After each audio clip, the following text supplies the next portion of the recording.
पिछले एपिसोड में Hong chain you हाओ के पास आया था और उसे कहा था कि तुम मेरे नाम को याद रखना। इसके बाद हम देखते हैं कि श्रेक एकेडमी का टीम अपने रॉबिन राउंड के फर्स्ट राउंड के लिए एरिना में आ गया होता है, जहां पर इनके मैच को देखने के लिए सभी लोग काफी एक्साइटेड होते हैं और हम देखते हैं कि वे सभी केवल श्रेक एकेडमी का नाम ले रहे थे। फिर हमें पता चलता है कि इसमें इनका सामना यूनलुओ एडवांस सोल इंजीनियर एकेडमी से होगा, इसीलिए टीचर जामा ने इनको यहाँ पर आने से पहले ही इसके बारे में सब कुछ बता दिया था, जहाँ पर उसने कहा था कि पिछले कुछ सालों में स्टारलू एम्पायर का सोल गाइड टेक्नोलॉजी बहुत ही तेजी से डेवलप हुआ है, जिनमें से यूनलुओ एकेडमी का परफॉर्मेंस सबसे बेस्ट है। इसी के साथ वो इनसे कहती है कि सील मैच में कम्पीट करने के लिए 3 तरीके हैं, जिनमें से पहला है टीम बैटल, दूसरा है 1-on-1 इंडिविजुअल बैटल और तीसरा है 1-1-3 बैटल। लेकिन असल में यह चीज कंपटीशन के दिन ही डिसाइड किया जाएगा। इसके बाद वो इनसे कहती है कि तुम तो टीम बैटल के रूल के बारे में जानते हो और फिर इनको बताने लगती है कि 1-on-1 बैटल में दोनों तरफ से एक टीम मेंबर आएंगे और फिर जब उसमें से एक प्लेयर हार जाएगा तो उसके जगह पर दूसरे प्लेयर को भेजा जाएगा और ऐसा तब तक चलता रहेगा जब तक कि एक साइड के सातों प्लेयर नहीं हार जाते। तभी इसके बारे में सुनकर सेंसी कहता है कि अगर एक ओपोनेंट बहुत ज्यादा पावरफुल हुआ तो क्या हुआ, क्या ऐसा पॉसिबल है कि वो अकेले ही एक टीम के सातों लोगों को हरा दे। तब इस पर टीचर जामा कहती है कि अगर तुम्हारे पास में ऐसी एबिलिटी है तो तुम ऐसा जरूर कर सकते हो। इसके बाद वांग पूछता है कि 2 और 3 बैटल वाले के बारे में क्या होता है, जिस पर टीचर जामा कहती है कि उसमें भी 2 और 3 प्लेयर को भेजा जाता है, जो कि कम्पीट करने के लिए हमारे लिए सबसे आइडियल तरीका है, क्योंकि अगर हमने इसमें से 2 राउंड को जीत लिया तब इस तरह से हमें थर्ड गेम में फाइट करने की जरूरत नहीं होगी और अगर वे ऐसा करने में कामयाब हो गए तो इस तरह से वे अपनी असली ताकत को छुपा पाएंगे। इसके बाद अगले सीन में हम देखते हैं कि रेफरी मैच को स्टार्ट करने के लिए रेडी हो गई थी, इसीलिए वो दोनों टीम के कैप्टन को यहाँ पर बुलाती है और इसके बाद वे दोनों ड्राइंग लोड के ऊपर अपना हाथ रखते हैं। अब इस तरह से हम देखते हैं कि इनके बीच में 1-on-1 पर्सनल बैटल होने वाला था और इसीलिए रेफरी दोनों टीम से अपने अपने प्लेयर को भेजने के लिए कहती है। जिसके बाद हम देखते हैं कि यहाँ पर आए हुए सभी लोग यू हाओ का नाम लेने लगे थे, लेकिन टीचर जामा इसमें सबसे पहले सेंसी को ही भेजने का डिसाइड करती है। जिसके बाद हम देखते हैं कि यूनलुओ एकेडमी का कैप्टन भी इसके लिए रेडी हो गया था और वो अपने टीम के तरफ से सबसे पहले मा युंगजुन को भेजता है। तभी वो सेंसी के सामने आते ही कहता है कि तुम मेरे ऊपर दया दिखा देना। तब इसके बारे में सुनकर सेंसी पूछता है कि क्या तुम भी मेरे जैसे हैंडसम हो, जिसके बारे में सुनकर वो लड़का कहता है कि बिल्कुल भी नहीं और अब इस तरह से वे अपने मैच के लिए रेडी हो जाते हैं। इसके बाद हम देखते हैं कि सेंसी इसका सामना करने के लिए अपने फोर्स होल्डिंग को एक्टिवेट कर लेता है, लेकिन यह देखते ही सभी लोग बात करने लगते हैं कि उन्होंने फाइट करने के लिए इसे क्यों भेजा, जबकि यू हाओ के पास में तो 600,000 ईयर की सोल्डिंग है और इसीलिए वो सबसे पहले इसमें क्यों नहीं आया। वहीं दूसरी तरफ हम देखते हैं कि वो लड़का भी सेंसी के साथ फाइट करने के लिए पूरी तरह से रेडी हो गया था और वो इसके लिए अपने सोल गाइड वेपन को भी रेडी कर लेता है, लेकिन तभी हम देखते हैं कि सेंसी इसके ऊपर बिल्कुल भी अटैक नहीं करता और वो तुरंत यहाँ से स्टेज के किनारे की तरफ जाने लगता है। अब इसके वजह से हम देखते हैं कि सभी लोग पूरी तरह से कंफ्यूज हो गए होते हैं और वहीं रेफरी भी कहने लगती है कि सेंसी स्टेज के किनारे की तरफ क्यों जा रहा है, क्योंकि अगर वो स्टेज से नीचे चला गया तो इस तरह से वो इसमें हार जाएगा। लेकिन यह देख वही समझ गया होता है कि सेंसी यहाँ पर जरूर ही कुछ करना चाहता है। जिसके बाद लड़के का कैप्टन उससे कहता है कि तुम अटैक क्यों नहीं करते। तब इसकी बात सुनकर वो लड़का तुरंत अपने सोल गाइड वेपन का यूज करके इसके ऊपर अटैक करता है, लेकिन हम देखते हैं कि सेंसी ने स्टेज से जंप करते हुए इसके अटैक से खुद को बचा लिया था और तभी अचानक से वो अपने स्वानविंग रिप्लेसमेंट का यूज कर देता है। जिसके बाद हम देखते हैं कि उसका पोजीशन लड़के से चेंज हो गया था और इस तरह से वो लड़का स्टेज से बाहर गिर जाता है। जिसके बाद हम देखते हैं कि इस बात से सभी लोग उस लड़के के ऊपर हंसने लगे थे और वहीं रेफरी कहने लगती है कि यूनलुओ एकेडमी का प्लेयर स्टेज से नीचे गिर गया है और इसीलिए इसमें श्रेक एकेडमी जीत गई है। वहीं दूसरी तरफ हम देखते हैं कि इसके वजह से वो लड़का रोने लगा था, जबकि इसे देख बाकी सभी लोग इसके ऊपर हंसने लगे थे। वहीं उधर बेई बताता है कि स्वार्मिंग रिप्लेसमेंट सेंसी का 4th सोल स्किल है, जो कि एक रेंज के अंदर रहने पर अपने ओपोनेंट के पोजीशन को खुद से स्विच कर देगा। इसी वजह से यह सोल स्किल बहुत ज्यादा पावरफुल है और जब कभी भी सेंसी इसका यूज करता है सभी लोग पूरी तरह से हैरान हो जाते हैं। वहीं किंग कहने लगता है कि श्रेक एकेडमी ने अभी इस मैच को जीतने के लिए केवल एक छोटे से ट्रिक का यूज किया है, क्योंकि अभी तक भी उन्होंने अपने असली पावर का यूज नहीं किया। तो अभी एक मास्टर कहने लगता है कि शायद यह लड़का अभी केवल अपने रिजर्व टीम का मेंबर है, लेकिन इसके बाद भी उसने अपने ओपोनेंट को इतने आसानी से हरा दिया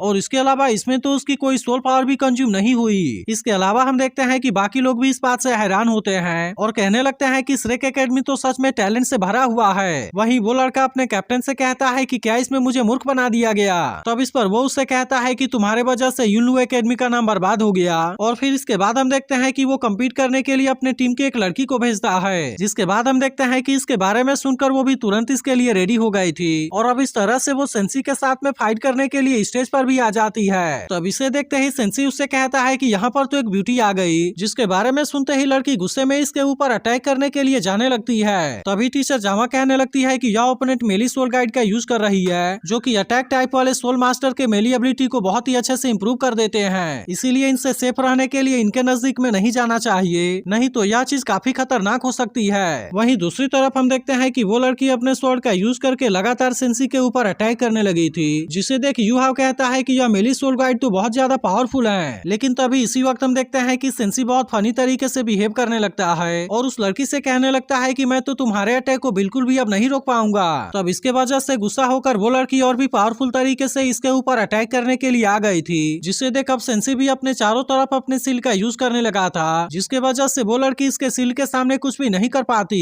लेकिन इसके बाद भी हम देखते हैं कि वो इतने आसानी से हार मानने वाली नहीं होती और फिर वो तुरंत अपने और भी पावर का यूज करते हुए इसके ऊपर अटैक करने के लिए आ जाती है। लेकिन यह देख अब सेंसी भी अपने सुआन मोजन टेक्निक का यूज करने लगता है और अब इस तरह से इसका यूज करके वो लड़की के अटैक को रोकने लगा था। लेकिन इसके बाद भी हम देखते हैं कि लड़की का यह अटैक सच में बहुत ज्यादा पावरफुल होता है और वो इसके ऊपर लगातार अटैक करते हुए इसे किनारे तक लेकर आ गई थी। लेकिन इसके बाद हम देखते हैं कि वो लड़की जैसे ही फिर से सेंसी के ऊपर अटैक करने के लिए आती है, सेंसी इसके अटैक से खुद को बहुत ही आसानी से बचा लेता है। लेकिन अब इसके वजह से वो लड़की बिल्कुल किनारे पर आकर लटक गई थी और इसी बात का फायदा उठाकर सेंसी उसे बहुत ही आसानी से नीचे गिरा देता है। जिसके बाद हम देखते हैं कि इस बात से सेंसी के सभी साथी काफी खुश हो गए थे और फिर सेंसी उस लड़की से कहता है कि ब्यूटी तुम्हें कुछ हुआ तो नहीं। लेकिन तभी इसी वक्त वो देखता है कि इसके वजह से ननानी इसके ऊपर गुस्सा होने लगी है, इसीलिए वो फिर से इसके बारे में कुछ भी नहीं कहता। इसके बाद रेफरी अनाउंस करती है कि श्रेक एकेडमी दूसरे राउंड को भी जीत गया है, जिसके बारे में सुनकर सभी लोग काफी खुश हो जाते हैं। लेकिन तभी इसी बीच हम देखते हैं कि अब खुद कैप्टन इसके साथ में फाइट करने के लिए रेडी हो गया था और फिर वो इसके लिए तुरंत ही स्टेज पर भी आ जाता है। फिर वो सेंसी को अपने बारे में बताते हुए कहता है कि मेरा नाम सीतू है, जिसके बाद सेंसी भी उसे अपने बारे में बता देता है। तब इस पर सीतू उससे कहता है मुझे पता है कि अभी तक तुमने जो भी दिखाया वह तुम्हारी असली ताकत नहीं है, लेकिन एक कैप्टन के रूप में मैं उम्मीद करता हूँ कि तुम मेरे साथ में बहुत ही शानदार तरीके से फाइट करोगे।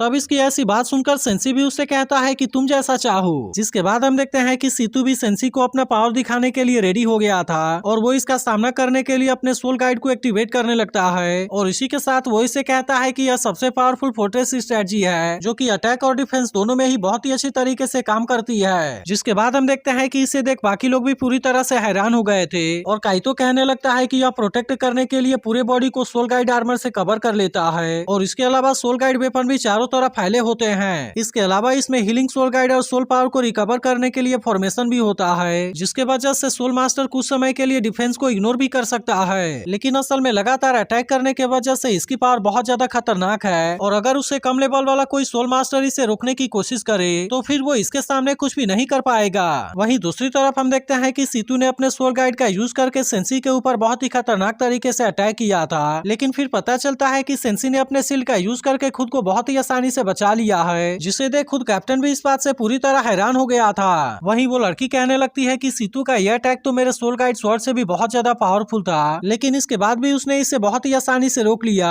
और फिर वो गुस्सा होती है कि वो जानबूझकर उसके सामने कमजोर बनने का नाटक कर रहा था। तभी इसी बीच हम देखते हैं कि सीतू फिर से सेंसी के ऊपर अटैक करने के लिए रेडी हो गया होता है और वो इस बार अपने और भी ज्यादा पावर का यूज करते हुए इसके ऊपर अटैक करने की कोशिश करने लगा था। लेकिन इसके बाद भी हम देखते हैं कि सेंसी ने इसके अटैक से खुद को बचा लिया होता है और कहने लगता है कि शायद यह बड़ा वाला फैन उसका मार्शल सोल है, जिसका यूज करके उसने लॉक करने वाले सोल स्किल को एक्टिवेट कर लिया है और अब इस तरह से वो मिसाइल को अपने टारगेट के तरफ ट्रैक करना चाहता है। लेकिन इसके बाद भी हम देखते हैं कि सेंसी इसके अटैक से बचते हुए उसके तरफ जाने लगा था, जिस पर सीतू उससे कहता है चलो अब मैं देखता हूँ कि तुम इसको कैसे रोकते हो। और अब इतनी बात कहने के बाद वो दोनों तरफ से इसके ऊपर अटैक कर देता है। अब इसके वजह से हम देखते हैं कि सेंसी के साथी भी काफी परेशान हो गए थे, लेकिन तभी हम देखते हैं कि सेंसी बड़े शानदार तरीके से अपने सील का यूज करके मिसाइल वाले अटैक को रोक लेता है और इसके बाद वो अपने फास्ट स्पीड का यूज करते हुए इसके बाकी अटैक से खुद को बचाने लगा था। तब इसे देख सीतू भी समझ जाता है कि वह जरूर ही डिफेंसिव सोल मास्टर है, क्योंकि इतने पावरफुल अटैक करने के बाद भी उसने इसके हर एक अटैक से खुद को बहुत ही आसानी से बचा लिया था। तभी अचानक से हम देखते हैं कि सेंसी भी इसके ऊपर अटैक करने के लिए आने लगता है, लेकिन यह देख अब सीतू भी अपने फुल पावर का यूज करके इसके ऊपर अटैक करने के लिए रेडी हो गया था और इस तरह से वो अपने लेवल 4 वाले कॉन्सेंट्रेटेड सोल कैनन का यूज करके इसके ऊपर अटैक भी कर देता है। लेकिन इसके बाद भी हम देखते हैं कि सीतू ने इसके अटैक को बहुत ही आसानी से रोक लिया था, जिसे देख सीतू के साथ ही हैरान होते हुए कहते हैं कि क्या वो इस बार भी इसे रोक पाएगा।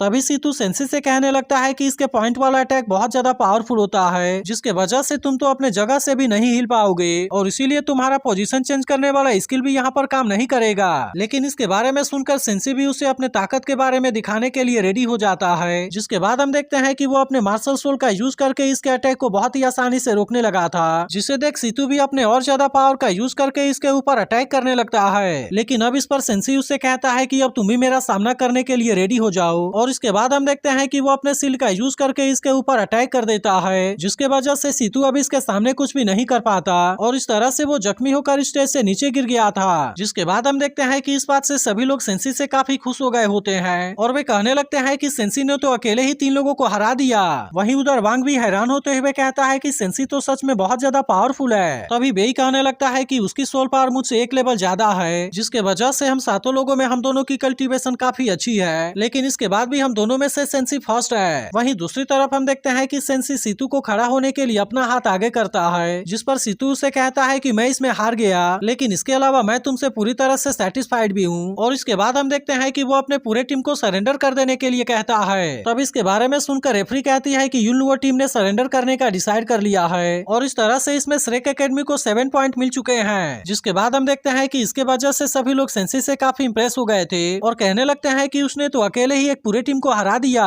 वहीं किंग भी कहने लगता है कि मैंने तो सच में श्रेक एकेडमी को अंडर एस्टिमेट किया था, क्योंकि यह तो अभी केवल फोर्स होल्डिंग वाला मास्टर है, लेकिन इसके बाद भी उसने अकेले ही इतने सारे लोगों को हरा दिया। वहीं दूसरी तरफ हम देखते हैं कि अब इसके वजह से सेंसी के बाकी साथी भी काफी खुश हो गए थे, लेकिन तभी इसी बीच हम देखते हैं कि इस बात से होंगचेन काफी परेशान होता है, जिसे देख उसके टीम की एक लड़की उससे पूछती है कि आखिरकार तुम क्या सोच रहे हो और अगर उनके जगह पर हम गए होते तो क्या वो हमें इतनी आसानी से हरा पाता। तब इसके बारे में सुनकर होंगचेन मस्ती में कहता है कि श्रेक एकेडमी तो श्रेक एकेडमी है और अब इनको देख ऐसा लगता है कि मेरा कॉन्फिडेंस थोड़ा सा कम हो गया है। तब इसकी बात सुनकर वो लड़की उससे कहती है कि तुम्हारा कॉन्फिडेंस तो कभी भी कम नहीं हुआ, जिस पर होंगचेन भी कहता है कि ऐसा हमेशा नहीं होता है, लेकिन अब तो श्रेक एकेडमी में ऐसा मॉन्स्टर है जिसके पास में 600,000 ईयर वाली सोल्डिंग है। तब इसके बारे में सुनकर वो लड़की उससे कहती है कि क्या सच में तुम्हें ऐसा लगता है कि ऐसा हो सकता है, जिस पर होंगचेन कहता है कि मैं तो बिल्कुल भी इसके ऊपर यकीन नहीं करता। वहीं टीचर जामा सभी से कहती है कि हमने बिना किसी इंजरी के रॉबिन राउंड के फर्स्ट राउंड को पास कर लिया,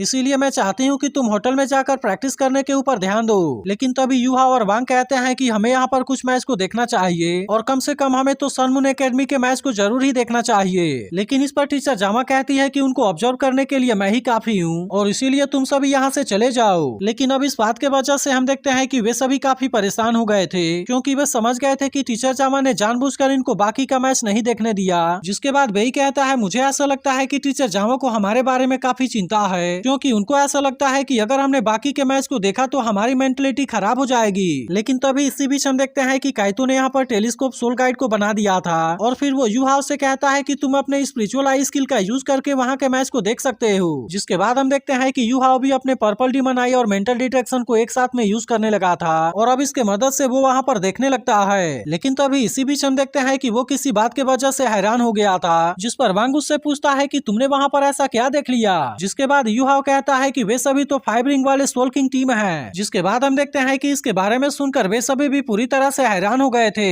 तो अगर एक्सप्लेनेशन अच्छी लगी हो तो वीडियो को लाइक और इस पर एक कमेंट करके जरूर बता देना, और अगर आपने इसके पिछले एपिसोड को मिस कर दिया हो तो लेफ्ट वाली वीडियो जरूर देख लेना।